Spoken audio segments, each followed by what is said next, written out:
Again, verse 8, we are of good courage, and I say, prefer rather to be absent from the body and to be home with the Lord. Home with the Lord. Home with the Lord. It won't be long.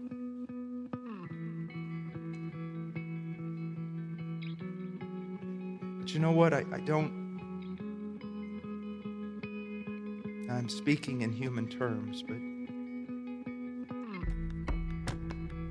I would hate to go home and be with the Lord knowing that I never fought, that I never bled, that I never swung a sword.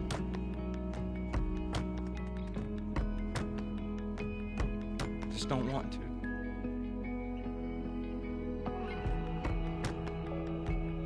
Man, how do you want to go home? On a bed of flowers? Having lived an easy life? That's not what men do. That's not what men do. How do you want to go home? My wife has such a sense of humor. There's been times I've had to, she knew leaving the house I was going into a battle. And I could still see her one time sticking her head out the door, and she goes, Spartan, come back carrying your shield or being carried upon it. I remember one time coming home and I was really down, and she said, what's wrong? And I said, man, I am getting attacked everywhere. They've made a video against me. They're doing this. I sometimes just want to give up. You know what she did?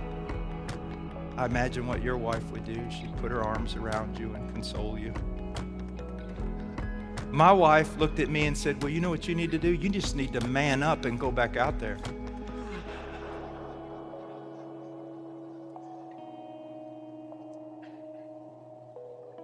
How do you want to go home? Let me share with you, just listen. This is one of my favorite texts in the whole Bible, young men. Young men, I wish you could catch this. Because I want to tell you something, young men. Also, evangelicalism has become effeminate. And I'm sick of it. Sick of it. It's pathetic, anemic. And we're not supposed to be rude. We're not supposed to be crash. We're not supposed to be mean-spirited. We're not supposed to be quarrelsome, because we don't even qualify then as a minister of Christ. But we're to act like men. One of my favorite texts is this: to those who by perseverance in doing good seek for glory, honor, and immortality. Think about that. The Olympians, they're honored, aren't they? They get a little piece of gold, and I'm not even sure if it's gold, hung around their neck. They get applause for a moment, and then it's gone, and no one remembers them. Even the men, the great men like my father who fought in World War II and came back, or the men who went to Vietnam or Korea and all these places and came back, and no one was there to greet them after such sacrifice. And some came to greet them in order to not to applaud, but to attack. But we have the opportunity to fight a battle, not for a corruptible nation whose time is only a moment in history, but for an incorruptible kingdom and an incorruptible, glorious King. And if there was ever an opportunity to lay down your life for something that mattered, it's now. It's Him. It's Him. Look at that. I love that. What are you doing? I'm seeking glory and honor and immortality.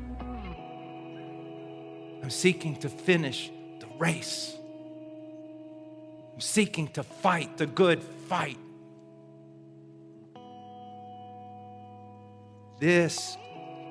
type of thing is what makes men act like men.